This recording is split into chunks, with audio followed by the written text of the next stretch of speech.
Hi, I'm Charles Morris, and welcome to the Journey 2020, where we come to you every Monday at 7 p.m. at www.thejourney2020.com. And as you know, we're on Twitter, Periscope, Facebook, and YouTube. So you make sure that you subscribe to us on YouTube and like us on Facebook. And as you know, the Journey 2020, where we come to you, as Dr. Robinson used to say, from me to you and from you to me, so we can reach a higher level. And that's what we try to do here, where we have some fun and we talk about some serious stuff as well. And as you know, the third Monday of every month, we have our sex therapist, Kathy Meeks. Kathy Taylor is an old friend of mine, but it's Kathy Meeks from Robinson and Associates. She is a certified, board-certified sex therapist, so we have a lot of fun with that. And the fourth Monday of every month, Hakeem Nkrumah, he is the founder and the president of Young Fathers of Central Florida, great organization that's been around for over 10 years. And that we try to help those who are going through custody battles with their children, here to help you fight through some of the red tape, answer a lot of questions when you have questions about child support, and you may be going through a divorce or something like that, but more importantly, about child custody. So we're here to help you through all the crap that a lot of us have to go through. And I don't have to tell you, for those who know about how you can get caught up in the court system. So he's here the fourth Monday of every month to answer your questions and to help you out. And also remember to join us every Wednesday at 11 p.m. for Youth Central Sports with the original Coach Carter. As we like to tease and joke, we all know the movie Coach Carter. Well, the gentleman who they actually made the movie with was a guest speaker at Vince Carter annual banquet, and they kind of tease and joke back and forth about who was the Coach Carter. So my Coach Carter teased him about he's the original Coach Carter because he's older.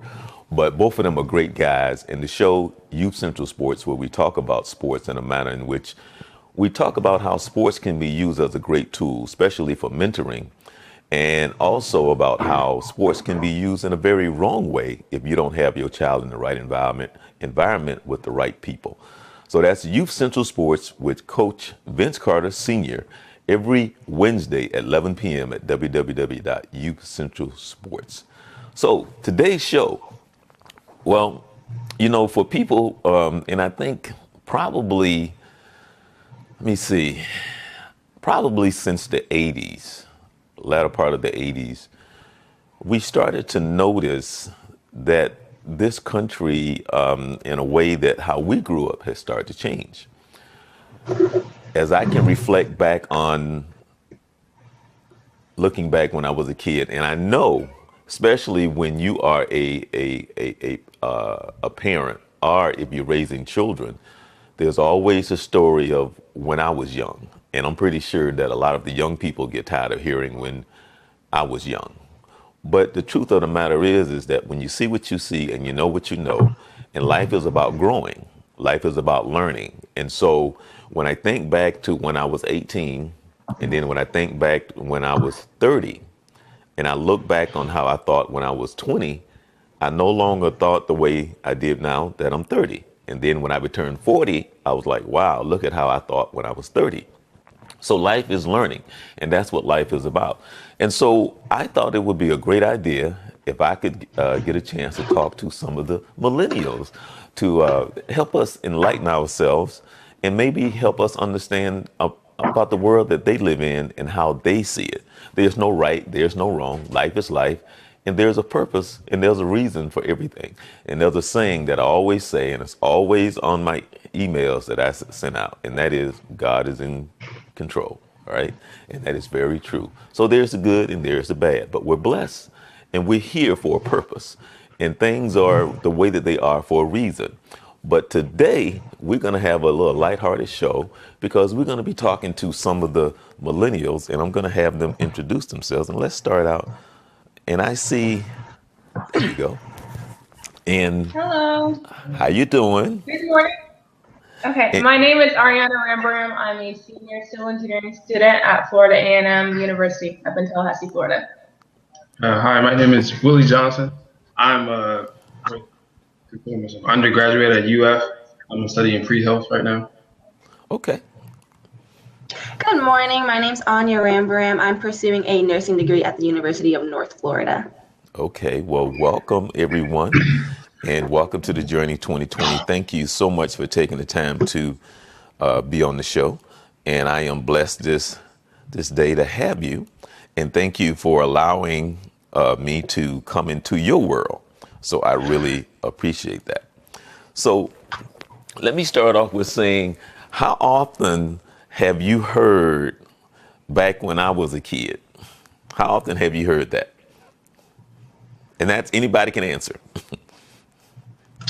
I've heard it, I feel like pretty recently and continuously, probably since I was probably about 12 or like middle school age. And then up until this point, I hear more of, you all have it so easy, or we weren't able to do it like this in my day, or things such as social media and interactions weren't as available as they are now, things of that sort.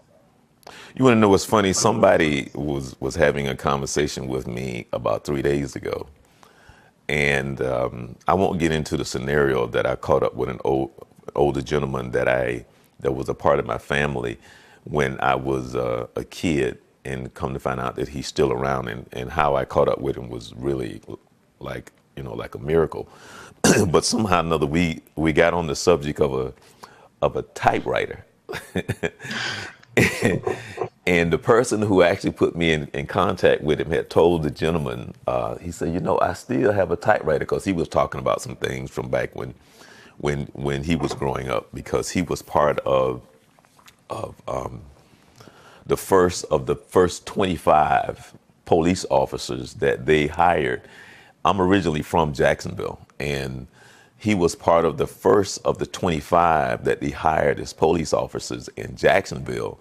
And the fact that they could only arrest black people, but they couldn't arrest white people.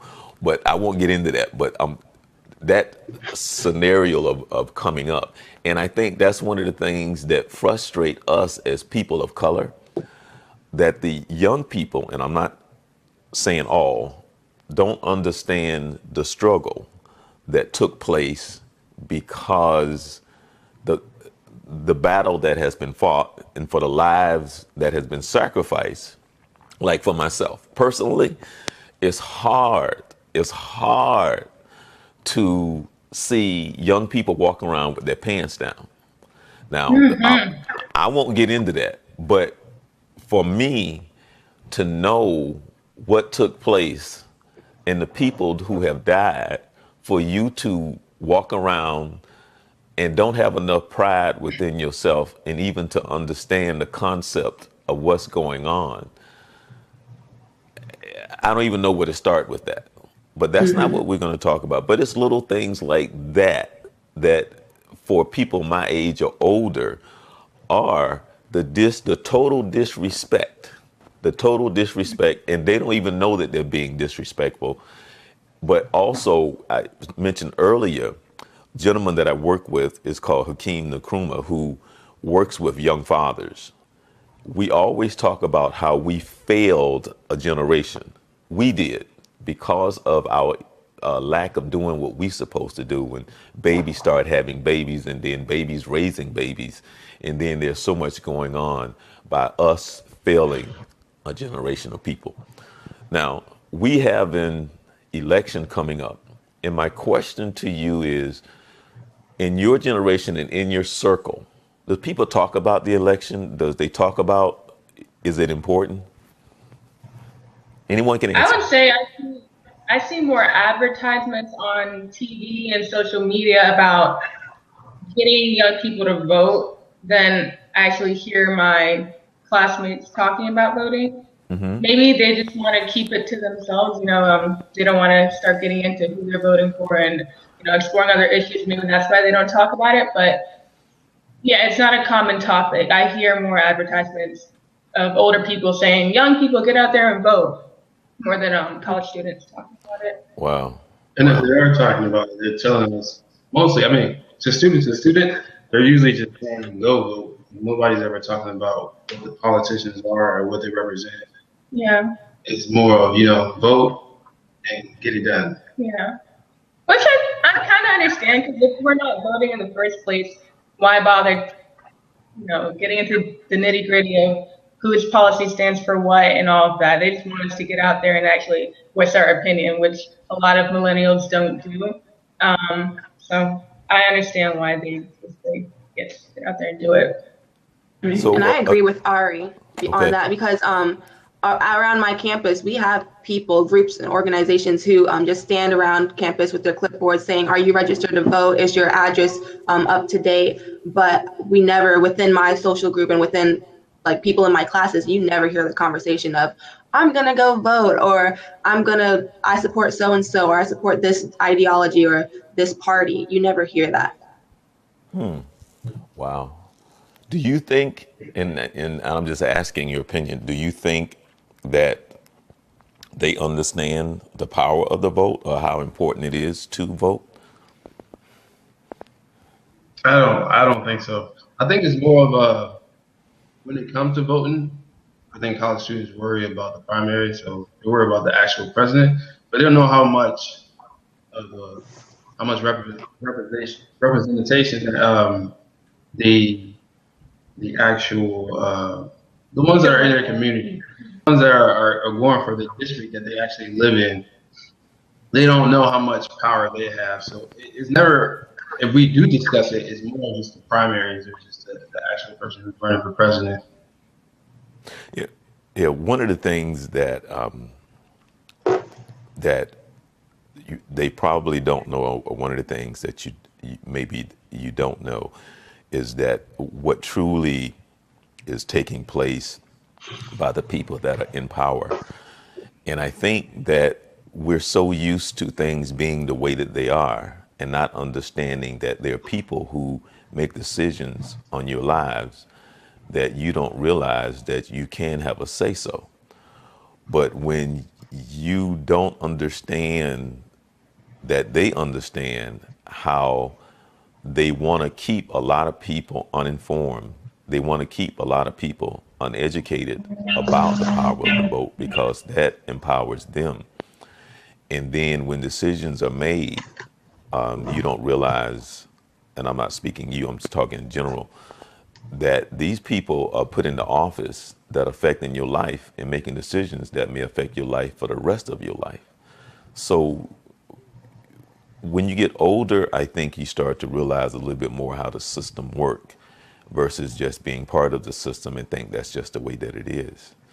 And I think that right now it is so important that more young people really start to understand how important to register to vote and to get out and vote, because it's only going to get worse before it gets better if the people don't vote. And then as they suppress the vote and all knowing what they did and all the people that they killed and how they tried to stop black people from voting and so on and so forth and all that stuff that took place in the sacrifice. So that's why for people like myself and others, sometimes we become angry because we know what took place in order for you to go to the polls. We know who's in power. We know how they got there. We know why they want to be there. And so you have a say so, but it's like, how do we get you to understand that? And I'm speaking in general. And so and I would think not even now that especially on the college scene, because when I went to school in Boston, I would share this with you. When I went to school in Boston, what I found out that the North was a little different than the South. And I felt that being up in the North, that they were a little bit more active and a little bit more educated about what was going on, because I could walk down the streets of Boston and even the homeless people, because it was during an election year. And I'm not making this up. Even people that you wouldn't think would have anything to do with wanting to go to the polls would be talking about the election. And man, if anybody tried to come on campus, I remember the FBI tried to come on campus to recruit. I remember they was trying to recruit people to go into the service and a few other things. And I mean, on this campus, they was protesting everything. I mean, they had these signs out, and they had a protest on one side of the campus, and they had another protest on the other side of the campus, and so on and so forth. So myself personally, I felt that when I was up north in Boston, that they was a little bit more informed. They wanted to get more involved. And that fascinated me because I had never seen that. I had never experienced it in the South. So but that was a long time ago. And I don't know how it is now on a lot of the college campuses here in the South, whether or not it's Georgia, South Carolina, or Florida, so on and so forth, Arkansas. But I know in the North, they were a little bit on it and they protested everything. It was very educational. Do they protest anything on campus where you are? Political, let me see, nationally, politically, no, but we've had issues at my university in particular with people in power there, just at the university, and they protested that. And we live right by the Capitol, so they've marched to the Capitol and done that. But as far as any national, No, well, not. I mean, just anything. I mean, especially now because it being the way that it is with a lot of things. And I'm not saying they're supposed to. I'm just asking, are there any issues or anything like that that they might be protesting? And I don't know what it could be because I don't know what's going on in your area. Mm-hmm. Well, this was about 2 years back, but maybe because we were actually students of the school and the president at the time was being looked at very intensely. I feel like a lot of students didn't know the facts behind it all. I know for sure I didn't. But once they heard that the president was being threatened to get kicked out, then a bunch of students, my roommate at the time included, left class and they all marched to the Capitol to go protest this situation. I'm not saying whether the president at the time was in the right or the wrong. I don't know. I'm sure there's cases on it. I don't know. But it was surprising to me because my roommate, who I talked to almost every day, she had never brought up this tentative scandal that they were looking at for the past few weeks. But all of a sudden, on the day that everyone marched to the Capitol, he was joining them. And so I was like, why are you so pro-president when you really don't know what's going on? So I feel like a lot of students are uninformed, but they're willing to get behind something if their comrades are doing it, or if it's like the popular thing to do, if they want to ride the wave. But they might not necessarily know all that goes into it. And that's kind of what I see with the political, locally and nationally, with those parties as well. Like you're either not about it or you're either like full-fledged for a party. There's not really people in the middle talking about, oh, maybe this, maybe that. It's either like, I'm going to sit back and be content in my own little world, or I'm going to be at a party and I'm going to recruit other people and I'm going to post on social media about them and I'm going to do everything to help campaign for this person. It's either a 0 or 100, not really in between. When I was in school, I'm gonna kind of skip over something for a second because I was reflecting back when I was in school, and so you guys don't know it, but I grew up as a jock, so I was very, very, very heavy into sports. I actually went to college on a basketball scholarship, so sports was a very important part of my life, and at one point, that's all I really knew in the sense of being competitive and on that high level of if I played my mother, I wouldn't let my mother win. There's no way. But that's how I was taught to play. And so when I was in school, my roommates, and they were all, they used to smoke. I would walk into the apartment, and that place would be, when we would say "yad up," because everybody smoked reefer. Everybody on that team smoked reefer. I'm sorry. I didn't mean to say that. all of my roommates smoked reefer. Okay, they all got high. I've never been high in my life, but in your circle, is drugs, is that prevalent in your circle? And I'm not asking you to call any names. I'm not asking you to call any names. I'm just asking. I'm not asking you to say one name. I'm just saying in the circle. In the circle, Right. is it prevalent that you see drugs and whatever, and even drinking? Who wants to go first? I'll go. I do believe that I don't keep it in my circle, and like the reason with that is I just, I don't do things like that. But my friends, even those who are good friends, who are like students who are pursuing like bioscience degrees, super intelligent people, they do drugs.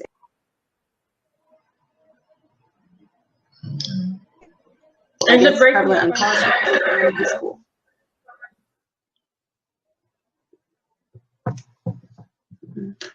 Chaz, are you there? It was breaking up. Yeah. Okay. What about you? Yeah, Okay. In my circle, I would say, weed isn't even. I don't keep up with whether it's legal or not. It's been around since I've been here freshman year, so I don't keep up with it. But I feel like that's less likely to be at a party than alcohol is. Alcohol is legal if you're 21, and in college towns, it's almost like a lot of, I don't say authority, but a lot of people turn their heads if they see like a lot of college kids at 2 a.m. gathered at one spot, having a party.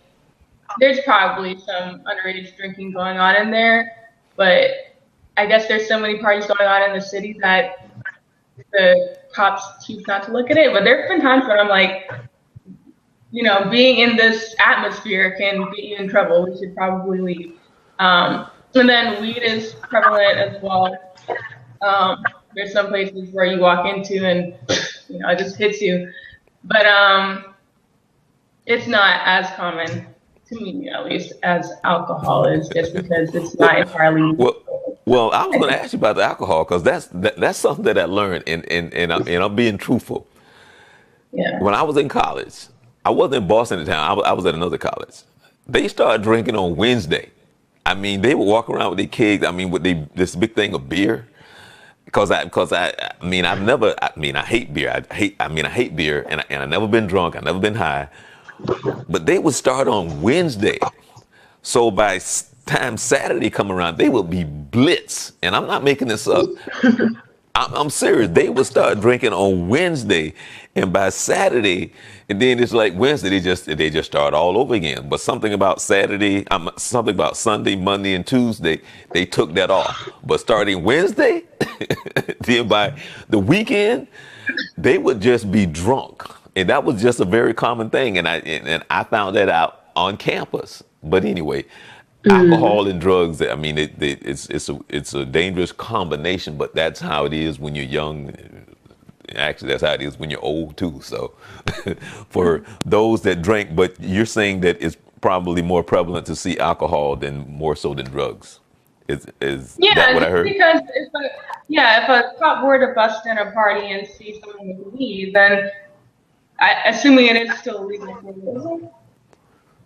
Well, medical, I feel like there's rules around it, but I feel like the cop would be more likely to take someone to the car and put them in handcuffs and all of that if they saw them with weed than with alcohol. With alcohol, they'd actually have to do some investigation and find out the person's age. And weed, it's just like, you're not supposed to have that. Right. I know there aren't people.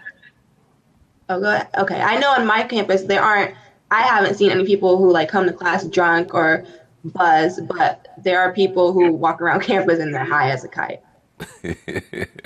They probably don't go to class, but like I'll be actually I want to say this, the funnier thing or something I found funny was I was talking to one of my friends during lunch one day And so someone I know in college smokes cigarettes and also does, if you all know the Juul pods, that really trending thing where kids think it's healthier than cigarettes, but it's not.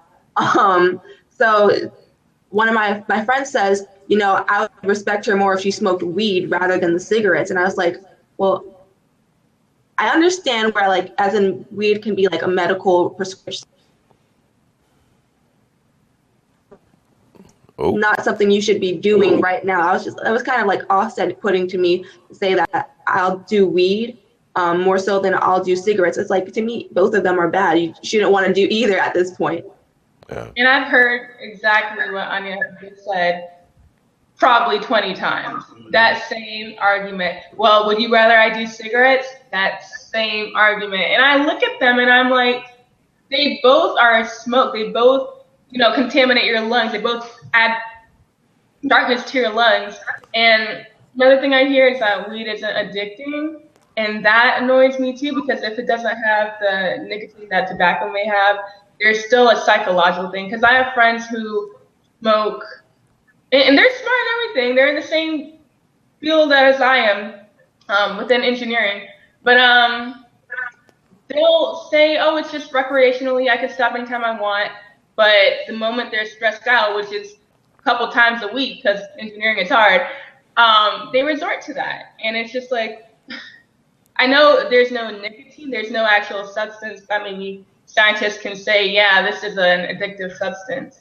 But there's some psychological thing, or maybe it's just like a social thing where if your friends want to do it and you're the only friend saying, no, I have homework, you'll eventually give in, like, okay, yeah, I'll go smoke with you guys for a little bit. But I don't believe that it's not addictive thing entirely at all. But Okay, that's another argument that they have. Let me ask you this right here, and this is for all three of you.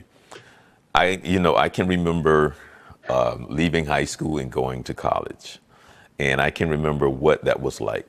What has been the biggest adjustment from leaving high school and going to college for you? What's the biggest adjustment? Has there been any surprises? Anything like that?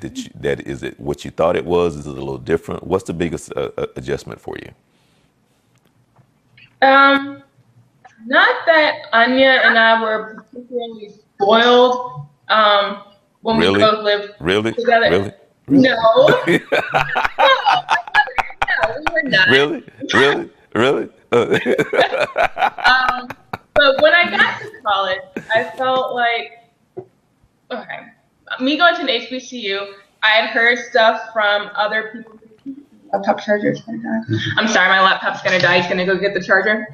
But what I was going to say is that me going to an HBCU, I had heard from teachers at my high school, family members, a lot of people that you're going to a black college and it might be a little ghetto, or the people might not test you, the professors might not test you as hard as they would at a PWI, a predominantly white student. No, I've heard it from a lot of people. Really? And so, yeah, and so I wasn't even considering Florida A&M University as one of my top schools, but they offered me a scholarship and I got a full ride and now I'm here.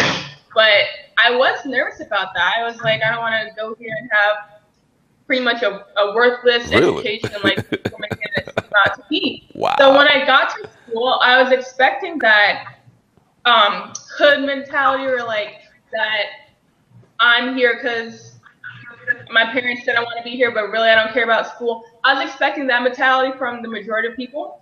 And like at any university, predominantly white or not, there are those people that are there freshman year and that's it. You know, they realize college isn't for them and they leave.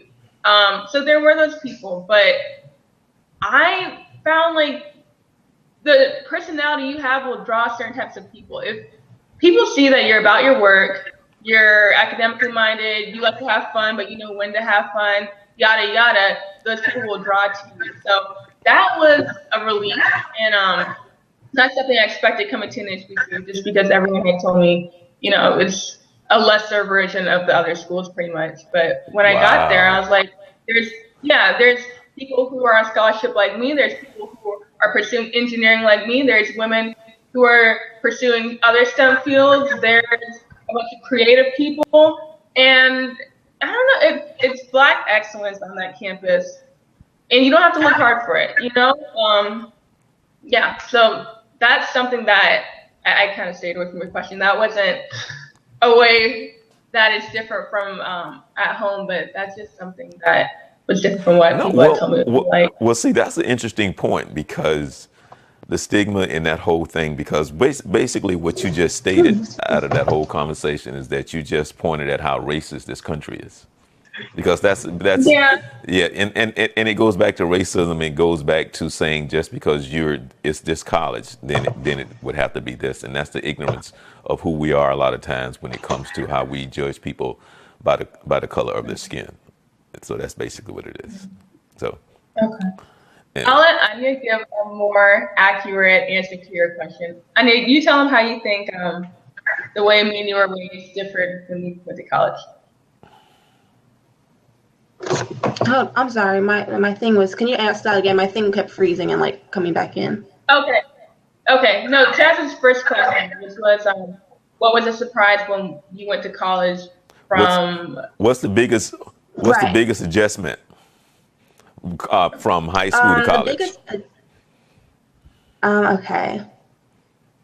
Actually, no, because I did get to hear a little bit of what Ari was saying. I want to say this because I used to boast on Ari. I'd be like, my sister's a civil engineering major at FAMU, and in high school, and people would look at me kind of like, oh, okay.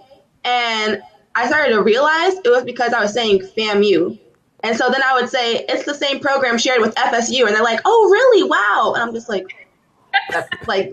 what's going on here? Like that's kind of strange. It's kind of off-putting.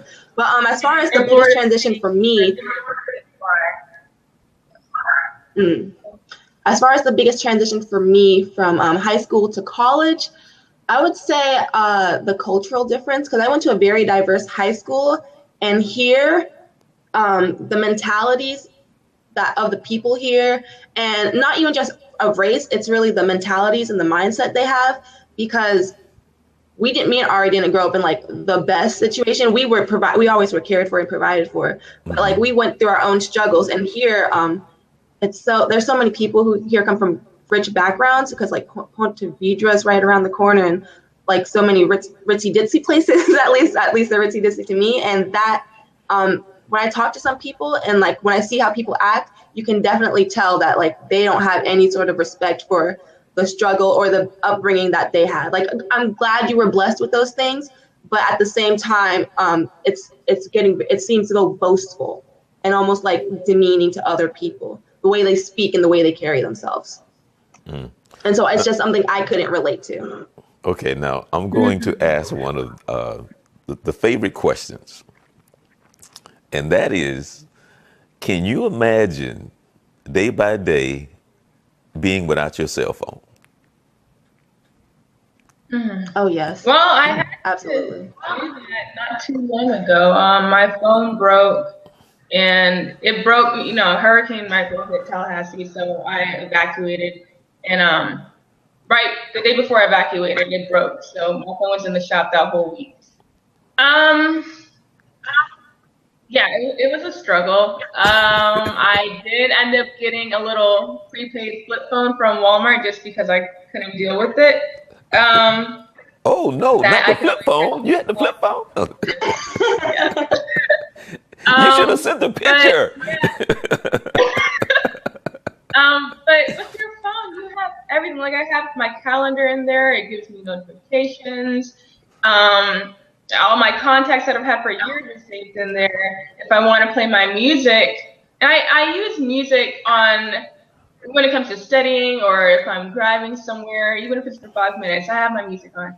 So all my music is downloaded on my phone. It's not even an issue with social media for the most part with me. I know a lot of people would be like, oh, my phone's gone, I can't post on Instagram. And it wasn't that so much. I just wanted my music, which is a pretty vital part of my life, and being able to have everyone's phone numbers right there.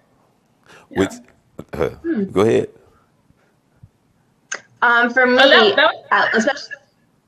especially over high school, like, oh no, over the summer of transitioning from high school to college, I recognized I would leave my phone at home. My phone would be dead half of the time, so I wouldn't have access to it. But it's not because of like I can live without it. It's nothing. The people whose phone numbers I need to know, like for security reasons, like I know them out of my head if I weren't to have a phone.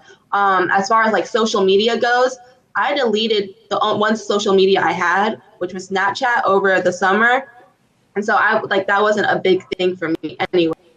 My phone for was like to call my mom, to call my dad, to call, make sure, text my manager if I needed to change his shift time for work. That was, my phone was literally the basics. Even when I got a new phone, my dad was like, why don't you get this newer model that they have? I was like, I don't even use all of the features on the older model I have. It's like, I'm really one of those people, I just need the phone to call, text, and check on the internet every now and again for Google Maps. That's about it. And so I can't relate to that, saying like I needed my phone, and I know so many people who have. And so I'm like, when like we would be at the dinner table or just talking, I always picked up on like, you're being very rude right now because you're over here on your phone while I'm talking to you. And so I feel like people who didn't use their phone or weren't attached to their phone as that had were much more respectable and much more respecting to other people because they weren't attached to it. They weren't doing things such as talking on their phone while they're talking to someone else, texting on their phone, taking pictures at every dinner table they ever go to, things like that. And so I'm glad I'm not attached to my phone, but I don't have a reason to be at the same time. Oh, so basically you're trying to say you got an old soul, but that's okay. That's good. Yeah, pretty much. I didn't hear you say anything. Is it Will? About my phone? Yeah. Yes, it's Will. Well, when it comes to my phone, I don't think I'm that attached. Only people who really call me is her. So, yeah, I think I can go without it. Not a big issue for me. Yeah, no, that's true. There have been times when he's left his phone, and I'm like, you want to go back inside and get it? And But for her, when she does have her phone, it does seem like she can't live without it. She's always on it. But when she doesn't have it, it's not. I don't think it's that big of a deal. Yeah, the things I mean, mainly. the only thing she did complain about was the flip phone doesn't have internet. Yes. So that was And also, like I said, I evacuated Tallahassee. So when I was traveling, like Anya said about Google Maps, I'm not good with directions. Anya also knows that. So Google Maps is pretty essential if I'm not going around the corner. And I traveled 2 hours and 15 minutes. Sure. So and when I'm traveling 2 hours and 15 minutes, especially at nighttime, I need some music so I don't fall asleep. So yeah, at that point, I think it's like a necessary thing. But I think the attachment comes from a huge difference than phones now. Like we literally have a laptop or a whole computer in our hands nowadays. Right. Compared to back then, like you guys could barely use the internet. That's why I think the more of the attachment comes from. And, Right. Well, this is the deal. When you think of, I actually went to Atlanta about 2 or 3 months ago, and I visited my cousin, and I was sitting around at the table. We were having breakfast, and my cousin, which I used to visit him a long time ago, and he's been married for a while. So the last time I saw his kids, they were little. So now I go, and one is headed off to college, freshman this year, and the other one is in the 11th grade. So we're sitting there at the dining room table, and I said to them, I cannot imagine growing up being a young person at this day and this time. And now when I say this, and I know they had no idea what I was talking about, and you might not have no idea what I'm talking about as well. And it's not a negative. I'm just saying, as I try to put myself in your shoes, it would be so hard. I just can't fathom being young in this day and this time because it's very scary for me. And it's not a negative. It's just an observation because I come from a time now, and I'm asking questions. So when I say this, can you imagine, it's not a negative, a yay or nay, but I'm saying, can you imagine going to school and your teacher can discipline you, which means that when we went to school, the teacher could take the little strap and hit you in the back of the leg, or the dean of boards or whoever, they could paddle you. Can you imagine that your neighbor could actually say something to you and discipline you? And not only that, the neighbor from 2 or 3 streets over, everybody knew each other and they talked and they communicated. And so you had a relationship. And so now the young people didn't curse around.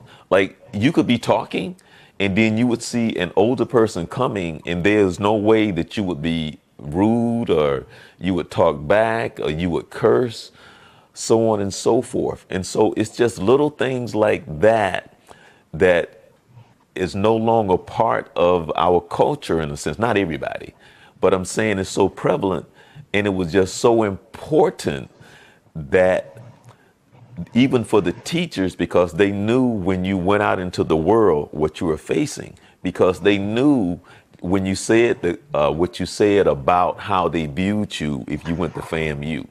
So that discipline that came from the neighbor, even when it was 3 blocks over, that discipline was to try to help you to understand certain things about the reality of life and what you were going to go out and face, especially if you was a person of color, which you still face today, even just as much as they did back when, even before I was born. So when I look and I think about how I can think of certain people in my neighborhood that was these elderly people that you had to say yes ma'am and good morning, and you had to speak and you had to be respectful. And so now that over the years, when I see what I see, and I'm not saying it as a negative, I'm trying to picture myself in your shoes. The lack of relationship, the lack of the village, and it kind of breaks my heart in a way, because I knew and I could feel what it was like to talk to Miss Taylor, or I could see the elderly lady, or even the neighborhood wino, the drunk that was on the corner, was respectful, or you was respectful to him, or the drunk or the wino, if he saw you doing something wrong, he knew your mother, and he would go tell if he saw you doing something wrong.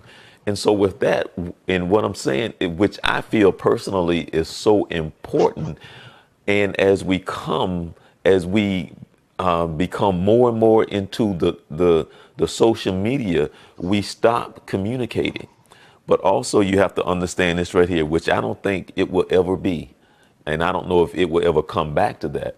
But I also come to a generation where every day, we all sat around. I mean, can you imagine this, sitting around at the table every day, eating dinner with everybody? Everybody had to be home to eat dinner at whatever time that dinner was served, and as a family. And so when I say that I can't imagine, I'm not saying it that there's anything wrong. It's just different for me and how I grew up and how I saw things in my experience.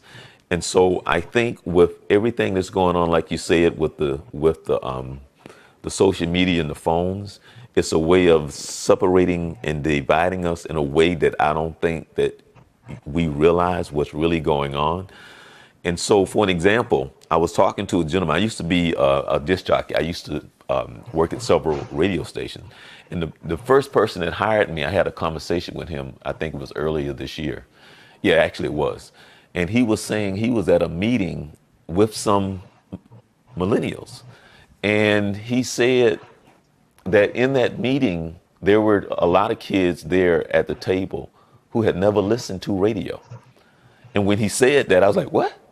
Because radio was so important to us in so many ways that I could sit here for the next hour and just go over what radio meant to us as a culture and how we identified with it and what it meant. And then he said, yeah, they have never listened to radio. And so it's kind of hard to imagine just riding around in your car and you don't listen to the radio, or waking up on Saturday morning or doing it any time and you don't listen to the radio. That's not a negative. I'm just saying how times have changed. And also, there was a situation going on where there was an emergency, and this gentleman was talking to his son when he was over somebody's house, and someone needed help, and he asked them about, did you use the phone? And he said, yeah. And then he said, well, when you picked it up, did you hear a dial tone? And he said, Dad, what is a dial tone? And so for a minute, you kind of go into this shock mode, like, well, wait a minute, you don't know what a dial tone is? So for people like me, when you hear stuff like this, which isn't bad, it's just a little shocking. And so when I just went over a lot of stuff that is part of my culture, which is kind of hard to understand in the sense that it was just the basics of life. But now it's different, even just a hello in the morning, or to know your neighbor. Or I come from now where people take pride in not knowing their neighbors. They take pride in not speaking and understanding. And it was funny because I had a neighbor. She was this white lady that lived next to me, and she really didn't speak to me that much, and I wasn't raised that way. So it's funny how when somebody broke into her house, she wanted to have a conversation with me then. And so it took somebody breaking into her house to want to talk to me. But, I used to play with a dog, but the dog was friendly, but she just went out of her way not to be social, But when somebody broke into her house, then all of a sudden we having conversation. But it's just stuff like that. And I know that I just threw a lot out at you, but from the seat that I sit in, when we talk about the young people and how things are, it's those little things like that, because it's taking away bits and pieces of the connection, how God intended us to interact. It takes away bits and pieces of relationships. And when you don't understand piece by piece what's going on, then we start to truly being divided. Because as you get older, you're going to learn a lot of the stuff that you're talking about when it comes to the racism, when it comes to labeling, when it comes to people judging, has a lot to do with the insecurity and the inability to understand what God wants us to be. So I'm not going to sit here and lecture you on that, but a lot of it has to do with insecurity. A lot of it has to do with ignorance. A lot of it has to do with us labeling, because you can be academically able. And I mean that very academically able. You can be a very smart person academically. You can read a book, pass the test, but can go out into the world and have no social skills. You may not be good at your job, but you're academically able. It doesn't mean that you have common sense. And with that being said, that's a journey in which you're going to have to learn, because we come from an extremely dysfunctional culture. Is that going to teach you all the wrong things about what has truly value? And so I ask you in the sense of each and every one. I know I just threw a lot at you, but my question is, do you see, or would you understand how we're now not as sociable as we should be, or has social media, do you see that kind of like piece by piece keeping us from being sociable to each other? I know I just threw a lot at you. No, yeah, definitely. You touched on some great points. I definitely see social media and technology in general as an out for millennials. So especially in high school, when I would walk home, there'd be people walking home by themselves, and I would try to talk to them, but they were like, But when I met some of them later, they'd tell me like, oh, I just pretend to be on my phone just so I look like I'm doing something. Because it ties back to that insecurity again. Like they don't want to seem like they're not busy, or like they're not accomplishing something. So they just turn to their phone, or they turn to social media, and they just go on it. Or the same thing with excuse me. They turn to social media and post all these pictures of themselves, do this and that of the other, making themselves look happy. But when you have an actual conversation with them, they're rude. They're spiteful, they're hateful, They say that they're sad, that they're depressed, and it's like, well, you're not posting that. You're not being realistic with yourself. You're creating it's an out for you. You're creating this false persona. And so that's what millennials, in my opinion, millennials take advantage of. And it's horrible because that puts us at a disadvantage, because now we're less social. We're seen as more depressed, and because we are. People, they don't want to admit that they feel a certain way, that they're lonely, that they don't have money, that they feel less than others, but they want to act like they're above others. And that's what social media and like technology is enabling them to do. And it's unfortunate. Wow. And then to add on to what Anya said, and real quick about the radio thing, I understand how that was like a necessary thing for you and your friends. And it still is for me, but we just don't listen to the radio. I think Will and Anya might also agree. Like I have music to get me started in the morning, but it just comes through an aux cord at this point, or a speaker or Bluetooth. But the music is still there. It's still necessary. Like how you were saying, you don't understand how people without the radio. The information that comes with the radio, like news and things like that. We're not getting that when we listen to the radio. No, I mean, I get that part. I get the whole thing of the music on the phones and all that. Because, I mean, on my phone, I probably have well over 500 songs on my phone. But what I'm saying is, it's just hard because, like, when you get into the car, you automatically turn on the radio. Or you go out somewhere back and the radio would be on at a store or something like that. So that's what I mean. It's just kind of odd and weird that they said, well, we never listen to the radio, because the radio was just as much part of the mainstream of just you walking out the door. Because somewhere, somehow, whether you was in the car or somewhere, a radio would be on. So that's why it was just weird, not that you need to, be. I'm just saying that the radio was somewhere is what I'm saying. Yeah, gotcha. But to add on to what Anu was saying about the social media, another view on that, and Chaz, we were talking about the village concept and all of that. I don't think it would work nowadays. Maybe in certain cultures, maybe in cultures that have had that previously, but introducing that to this day and age might not float over as well. And I think that's because parents discipline their children in different ways than other parents do, and the variety of discipline is way more spread out than I feel like it might have been a few years back.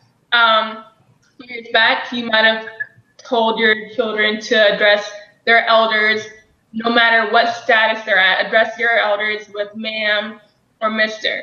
And nowadays, you don't have to do that. And I still do it because I feel uncomfortable calling a 50-year-old man John or whatever his name is. But at my university, like Anya said, my college of engineering is SPMU and FSU, a HBCU and a PWI. So the kids from the PWI will go up to the professors and call them by their first name, like in class. And that's normal. Like the first time I saw that, I was like, what? No, Mr. or Dr. Excuse me, Dr. Robinson. Dr. Robinson, I need help with this problem. But they'll be like, John, can you go back and do that? And I was just like, what?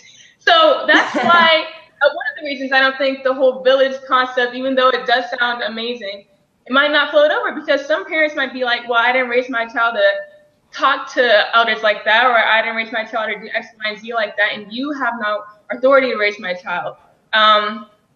Yeah, like, and then with social media, like Anya was saying, it's also a platform where individuals post videos of parents disciplining their kids. That's one I've seen a lot of, and I think they do it when parents post videos of them disciplining their kids. I think they do it with good intentions. They want to show their kid, like, look, you made a mistake. Now the whole world is seeing it. And look at all the comments I'm getting on this video now saying how horrible of a kid you are.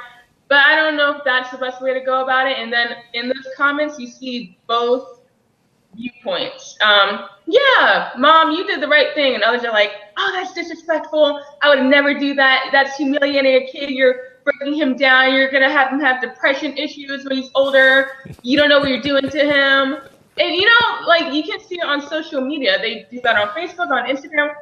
They post videos like that, and you just see the back and forth in the comments. It's not a concise opinion on how you should discipline kids nowadays. There's so many varying opinions. I don't think the village concept might work, unfortunately. But yeah. I mean, I think I agree when it comes to social media. That it's a platform that probably shouldn't be as prevalent as it is. But I disagree with the village concept. As in, I think it should be incorporated a little bit more often. Like it teaches the basics of being in a relationship that's based off communication. No ma'am, yes ma'am. It teaches that being respectful. When it comes to like discipline your kids, I don't think back then y'all had a clear concept of how you should discipline this kid if they do this or do that. I think it was more of if you knew he was wrong, you discipline him, and then you come to me and tell me what he did. Now, if you went overboard, I'm going to check you on it. But if you didn't, then I'm probably going to discipline him again. And I mean, we set up a situation so now he knows he can't do that in front of anybody. That he can't go to school and do it. He can't go to the next door neighbor and do it. He knows for sure. So now he's not going to do it anymore. So I think that's kind of like, and when it comes back to like you said with the professor and the professor on how the kids speak to the professor. But if the norm is saying yes ma'am, no ma'am, then eventually everybody's going to catch on. Like I'm not going to be the only one in class calling him by his first name. Then I'm already labeled to not only him, but to everybody else that I'm being disrespectful.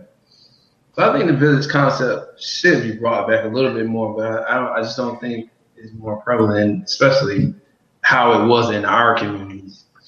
No, I was trying to understand you because you said something about when you first started, you said something about the village. And you disagree with that? I'm trying to understand. What is it that you said? No, I agree. I agree with it because I disagree. I disagree with her concept of the village probably won't work, but I do agree with the social media. Okay. You get me? Yeah, because the essence of our existence is based on the village. And Exactly. The less of the village we have, the more chaos we have because we're all put here to help each other. And when you get away from that, then you now have what we have because the village is the foundation. It starts at the home where we need each other. Then it roots itself and then it spreads outward and then as a whole. That's why we're here. And so we need the village more than anything in the world. With that being said, when I look back and I think, and you guys are so blessed in so many ways. I mean, it's funny because how we have evolved. I tell Coach Carter all the time, the gentleman that I do the sports show with, because I grew up. My mother got me into sports at a very young age. My mother loved sports. She loved all sports. The biggest Dallas Cowboy fan in the world. And I look at how now that these young kids get to play basketball at 5 and 6 and 7 years old, and because we didn't have that when I was young, we didn't have all of that in the leagues and all of that other stuff, whether or not it was cheerleading and at a young age, tennis at a young age, all these other things that you can do based, not even sports, but other things that you can brighten your mind and give you these experiences and things that you can do, how we have evolved into a lot of positive things. But let me ask each and every one of you, what is it that you want to do once you finish and go on after you graduate from college? What is it that you want to do? Whoever want to go first? Right now I'm focusing on the health community. So now, as an athlete also, I've seen that in our communities, we don't really focus when it comes to education. But that stemmed me to go into the health field to try to prevent the diseases and the and what it comes with us being African Americans in our community. Try to get that information out, or try to educate the community on how they can use preventative measures to prevent the diseases that are prevalent in our community. So I hope to start urgent care, start urgent care or a clinic, and give out that preventative information through those resources. Next. Yeah, sorry. Me, I'm still trying to figure it out. I graduate in less than a year from now with my civil engineering bachelor's degree.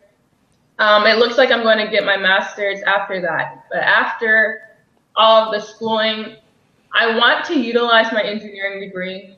But more importantly, I want to almost serve as a mentor to other little Black boys and Black girls, and just let them know, like, engineering and STEM is something we can get into, even if it's not something prevalent in our communities. It's still a possibility, and you should still try it. And I feel like if you notice a little boy or girl has a really fond love for math or science, or they're really good at it, you should try to nurture that, because STEM fields are more in demand. And when you see that capability, not everyone has that. A lot of people might be good in other subjects, but math and science are the hardest. So fostering that and letting them know, like, hey, this might be an option for you. Try it out. And if they don't like it, that's fine. But just letting them know it's out there, and hey, I'm proof of it. Like, you can do it. I love doing stuff like that. So if I could be an engineer and then, like, on the weekends go and mentor a group of kids at a camp, something like that, would motivate me to keep going. But yeah, I need to have something with kids, and, like, just knowing I'm having an impact on a younger generation, pretty much. Well, since I am pursuing a nursing degree, I mean, I was always fond of healthcare, but I've recognized that I want to pursue nursing, because whereas, like, if you go to any medical school, doctors treat the disease, nurses treat the patient. And I want to work with kids, adolescents specifically. I love working with teenagers. In high school, I was part of a girls' mentorship who worked with like middle school to high school. And I just think that is such a perfect age to influence kids in a positive way, boys or girls, and especially those who are going through things. So what after I graduate, I just want to be that positive influence, and someone who's going through something physically, mentally, emotionally, and just be there for that person. Because I feel personally that there isn't too much of that. Adolescents don't get enough of that from their teachers, from their friends, or even from their parents, unfortunately. So it's kind of a way for me to be a light in someone's life. So how does it work that you're doing what you're doing with the military? How does that work with what you're doing? Okay, well, luckily for me, I'm just in my prereqs right now, and I did come into college with some high school credits. So ROTC is so invasive of my schedule. It takes up a lot of time. PT Monday, Wednesday, Friday. We have 2-hour labs outside. Like I told you, Chaz, Friday we had this lab exercise from 3 o'clock in the morning to 12 o'clock in the afternoon. We spent rucking and then in the woods. So it's very invasive, but it's something I'm passionate about. So I love it, and I like look forward to every time I do it. But as far as pursuing a nursing degree, fortunately at my school, ROTC and nursing majors are like, they coincide pretty well, because ROTC is very understanding of how of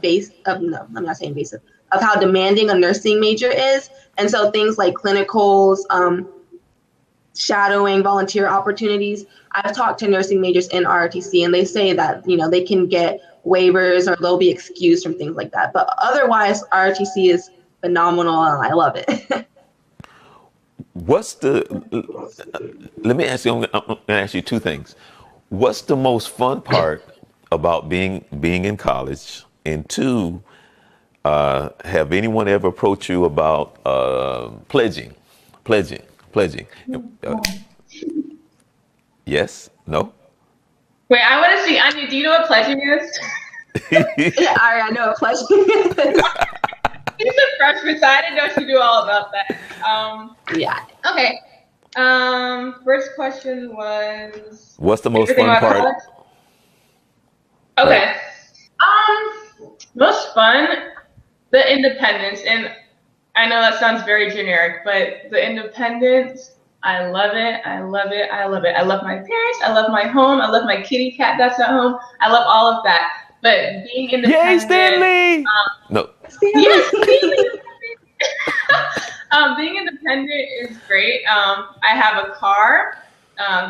That's not a necessary thing, but it is a huge plus to my life.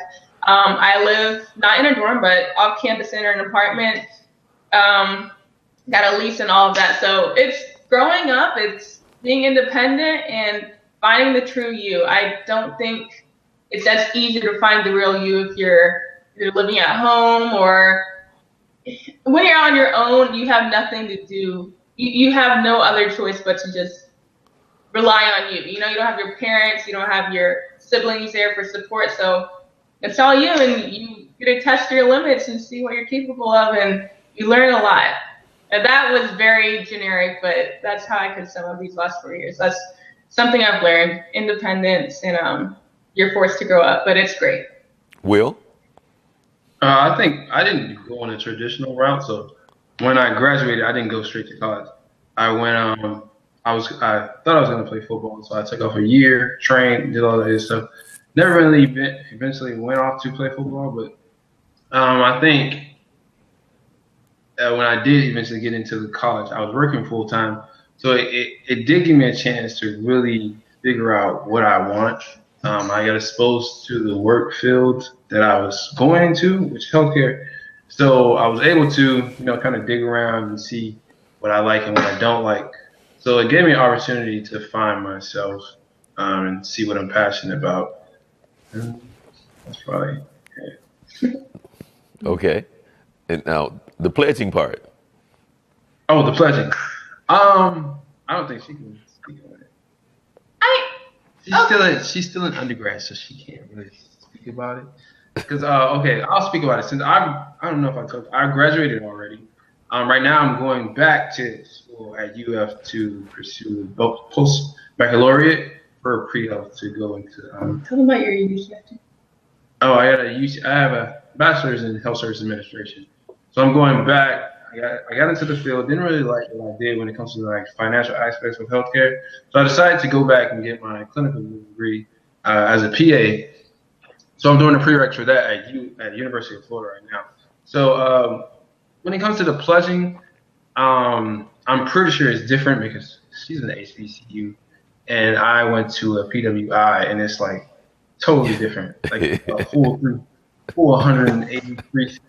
It's a different type of lifestyle. So I won't go into any details or anything, but it's interesting. I didn't go to the stage of actually pledging, but I mean, I showed my interest. It didn't really work out. It wasn't really what I wanted because I mean, I'm older, and they're like, at that time, they were like 4 years younger than me. Who came after you? I mean, what is it? Which one? What'd you say? Which fraternity that you thought about pledging? You can't do all that. Yes, honestly, I don't know how it was back then when you were in college, but even with him not being in an HBCU, just because it's a divine nine, I guess you can say that. I think it's the whole concept of being discreet. Yes, discreetness to 1,000. Yeah. Like, even if it didn't work out, yes. You don't speak about it. You don't go into details. You don't like. I mean, me saying that, if I would eventually go to my graduate degree, and they see this video, they could possibly blacklist me. Exactly. He's not able to pledge because he spoke about the process. No. What I was asking, what I was asking was what interests you? What fraternity? Oh, okay. Yeah. That's what I was asking. I mean, I'm not going to tell you what fraternity, but I'll tell you what interests me about the fraternity. It's just a brotherhood. It's just brotherhood. It's made, especially when it comes to African American men, because we don't kind of like we don't connect with each other as we should. So seeing that, it really makes you want to kind of get involved because like they're not only reaching for excellence, but they're pushing each other, and that's something that attracts that usually attracts. I mean, besides the whole being a popular guy on campus and all that good stuff, but it attracts you to each other because it's like I want to be excellent, so I want to be the greatest I can be, and if that takes me getting out of my comfortable zone by being pushed by a male who's probably been through it, then that's what I need. So, so let me ask, because you didn't answer the question. Was there a sorority that tried to get you to pledge? You didn't answer that question. Who, me? No, no. Well, I said sorority, Yeah. not fraternity. I said sorority.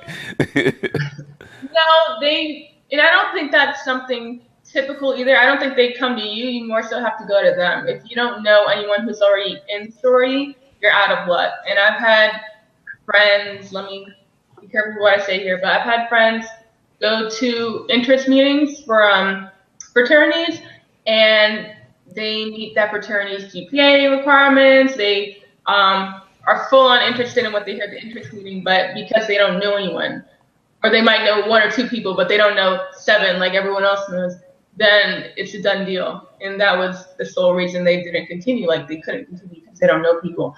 So I mean, I know people who are in sororities, but I haven't approached any of them just because the idea of a sorority for me is a little different than Will's for a fraternity. It's the sisterhood, but I feel like with my personality, and I might end up pledging, I don't know. So I could go back on this, but the sisterhood is something I want. You said something, Chaz? No. I'm just listening.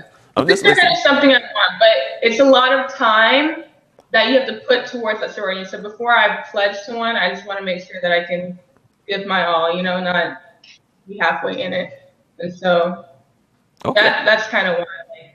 Okay, so let's go to the old soul. For me, you remember the question? Yes. Well, I remember the last one. What was the first one? The first one was what you love about being at school. Oh yeah. Oh well, yeah. I was just gonna say I agree with Ari, the independence. But I'll just as far as the sorority goes, I had a very different perception of a sorority because when I went with Ari and I saw sororities at her school, like everything was lit. Like it was, seeing Black people united and seeing how well they get along together, them pursuing excellence together, them like being about themselves and, marching in. Everything was so amazing. And then when I got to UNF and I met some sororities, it being a PWI, it was so different. And I know for a lot of people, and I'm not sure if this is true for FAMU, you can't pledge as a freshman. Is that right, Ari, or no? I don't think so. I think you can. Yeah, I don't believe that you can pledge as a freshman. And when I came here, I was like, okay, I'm just gonna do my thing, get acquainted with ROTC. But they had like rush week for freshmen, like 2 weeks after school started, and I just found that to be so strange. And especially as to what Ari was saying about why she wouldn't want to pledge, or as to why she's a little lenient about pledging, because you don't want to do a half job. You want to be committed to something. I know so many people in my classes who've like told me, oh yeah, I was a part of so-and-so sorority, but it was just too busy. It was too time consuming. So it kind of, to me, knowing that now, it kind of seems strange to me that they were even allow freshmen to rush in that sense, because we're just now getting acquainted with our schedule. We're only doing our easiest classes right now, our prereqs. So it's kind of like, it didn't seem too well thought through for me as to why would you pledge now when you don't even know like how heavy your load is going to be. So that's just my take on it. Well, this is for you, Will. Just to let you know, my grandfather is one of the founders of Phi Beta Sigma, and so it's the color of blue and white is definitely in the family. But the funny thing is that over the years, because I'm a Sigma naturally, my family, but people over the years will come to me and they ask me, should they pledge Phi Beta Sigma? And I'd be like, well, no, what you need to do is you need to go and do your research and find out if Phi Beta Sigma is for you. Because what I try to tell them, I said, well, if each fraternity and the sorority are doing what they're supposed to do, it shouldn't matter. But during that time, like now, you at that stage of it's about the colors, it's about this, it's about that. But if the fraternity and the sorority is doing what they're supposed to do, it should not matter. But I always let them know, I said, well, do your research, do what you're supposed to do. But then again, they may not want you. But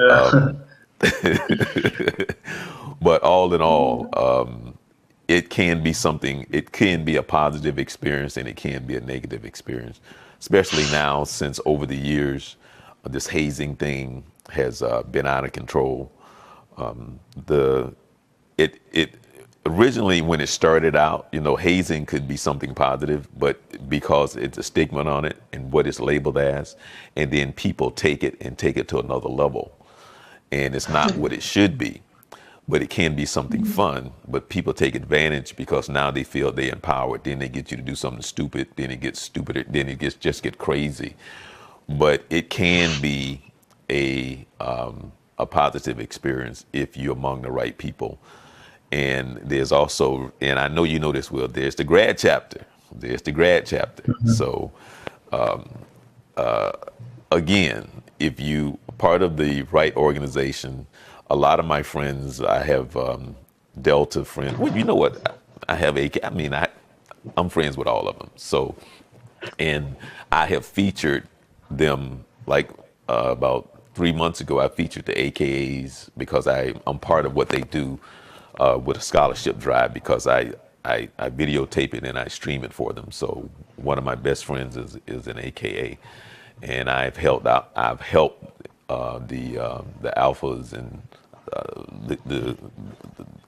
I've helped them all. So in that circle of the fraternities and the sorority, we do work together. And of course, you always got the stupid ones who act like their colors are supposed to be the supreme king, but that's just life.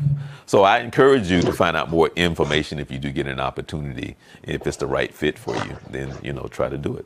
So, and now, are there any last words that I can hear from the millennials about, this whole thing when it comes to the millennials, the world that you live in, the social media, where you see it going? Positive, negative, or anything like that? As far as negatives goes, and this has to tie back into what you were saying about the village, and I know we talked about it for a while.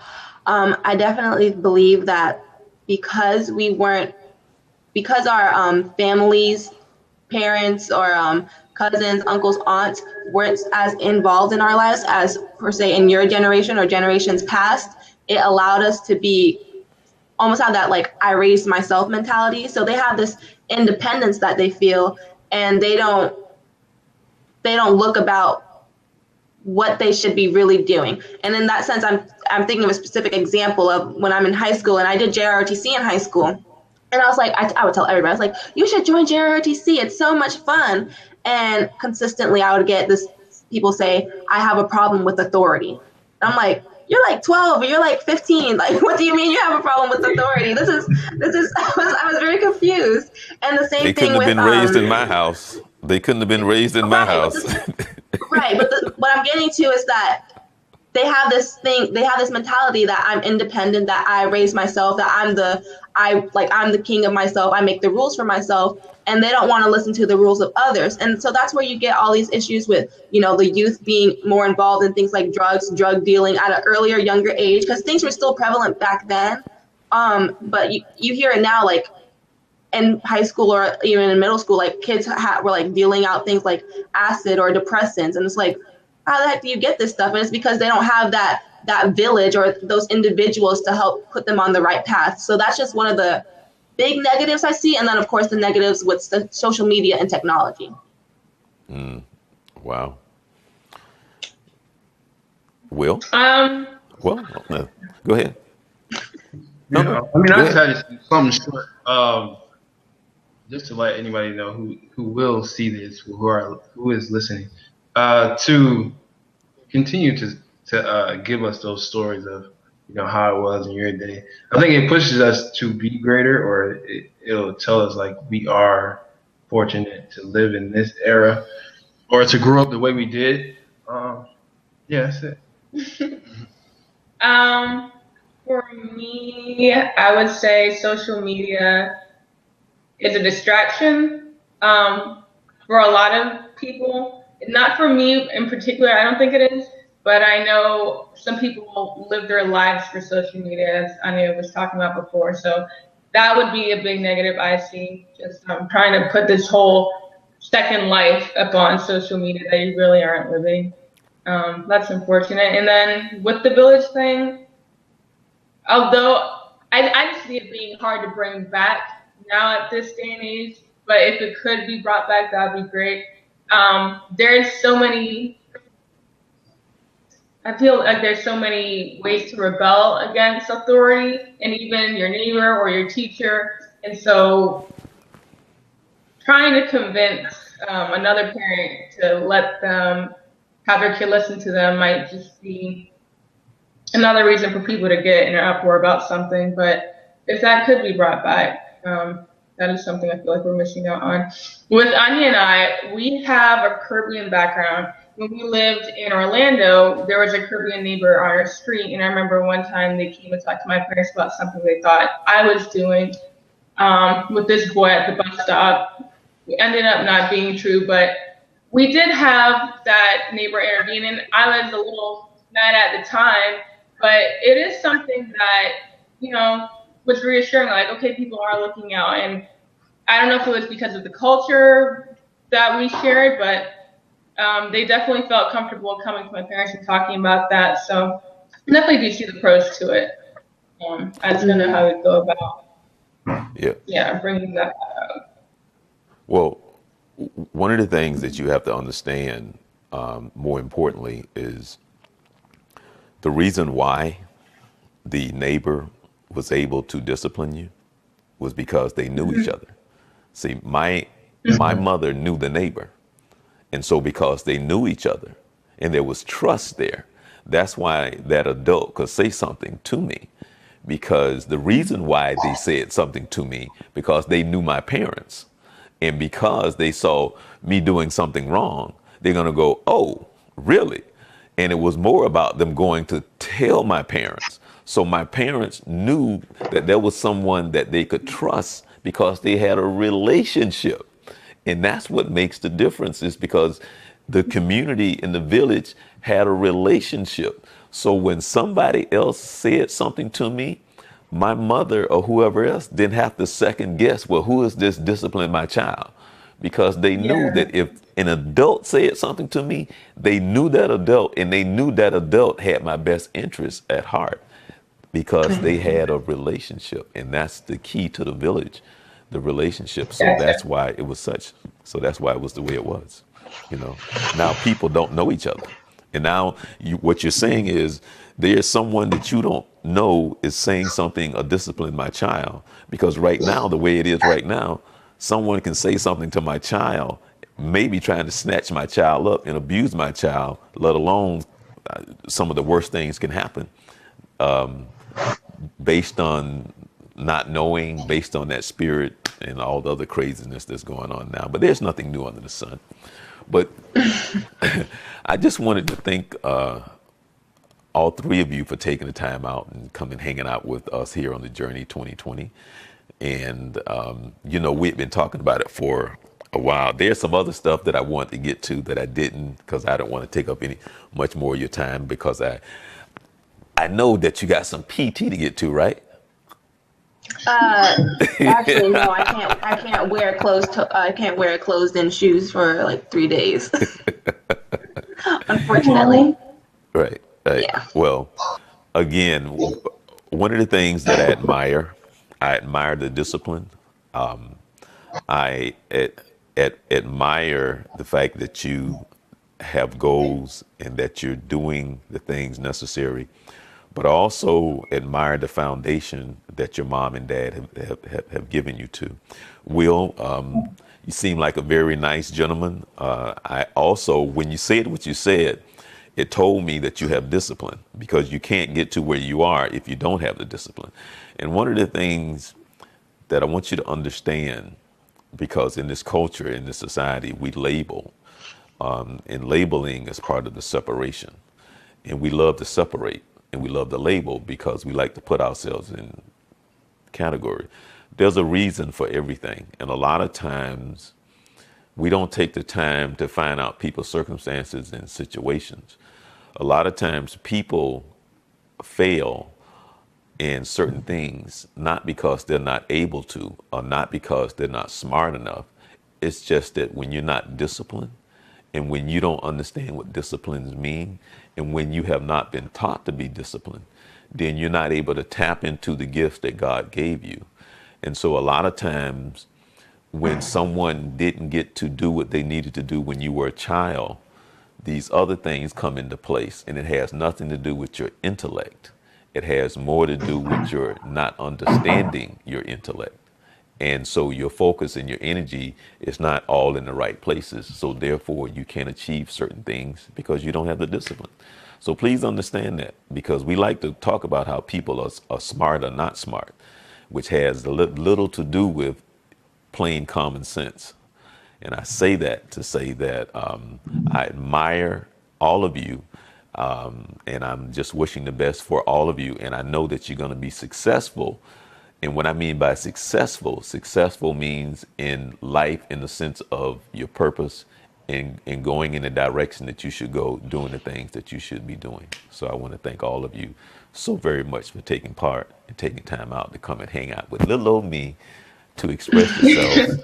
So we get to know you a little better. And it's not that we don't think that the millennials are anything but other than what you are. You're great. And you guys have so much more coming at you than I ever did at, 14, 13, 12, and all this other stuff. When I was that age, we didn't have all that stuff coming at us.